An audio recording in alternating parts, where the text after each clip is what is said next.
নমস্কাৰ, এইটো মুহূৰ্তত লৈ আহিছোঁ ৰাজ্যৰ মাইক্ৰ'ফাইনেন্সৰ পৰা লোন লোৱা হিতাধিকাৰীসকলৰ বাবে এই ভিডিঅ'টো অতি গুৰুত্বপূৰ্ণ, কিয়নো কিছুদিন আগতেই ডক্টৰ হিমন্ত বিশ্ব শৰ্মা ছাৰে ঘোষণা কৰিছিলে যে মাইক্ৰ'ফাইনেন্সৰ পৰা যিসকল হিতাধিকাৰীয়ে লোন লৈ থৈছিল তেওঁলোকৰ লোনসমূহ মাফ কৰি দিয়া হ'ব। তাৰ ওপৰত ভিত্তি কৰি আজি এক প্ৰেছ কনফাৰেন্সৰ যোগে ডক্টৰ হিমন্ত বিশ্ব শৰ্মা ছাৰে এই মাইক্ৰ'ফাইনেন্সৰ কথা উল্লেখ কৰি কৈছে যে কোন কোন হিতাধিকাৰীসকলৰ মাইক্ৰ'ফাইনেন্সৰ লোনসমূহ মাফ কৰি দিয়া হ'ব। এই সকলোখিনি তথ্য এই ভিডিঅ'টোৰ জৰিয়তে আপোনালোকে গম পাব।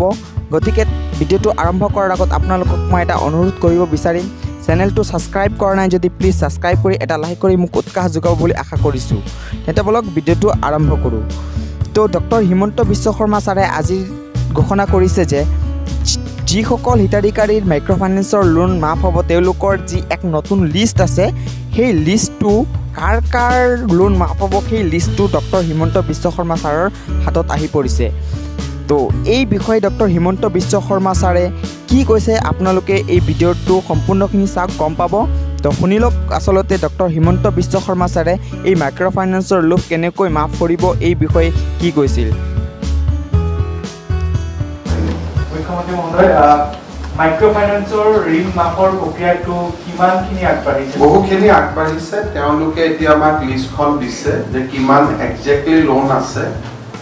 বহুদিন তেওঁলোকে লোনৰ লিষ্টখনেই দিব খোজা নাছিলে। লাষ্ট মিটিঙত তেওঁলোকে আমাক লিষ্টখন দিছে আৰু লাহে লাহে বিষয়টো আগবাঢ়ি গৈ আছে আৰু বাজেটৰ সময়ত আপোনালোকে ইয়াৰ ৰিফ্লেকশ্যনবোৰ দেখাব।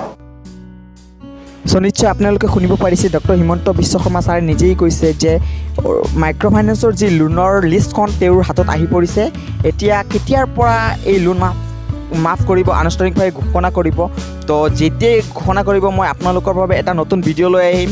গতিকে প্লিজ চেনেলটো এতিয়াই ছাবস্ক্ৰাইব কৰি ওচৰত থকা বেল আইকনটো প্ৰেছ কৰি দিব এনেকুৱা ধৰণৰ ইনফৰ্মেটিভ ভিডিঅ'বোৰ পাই থাকিবৰ কাৰণে। ধন্যবাদ।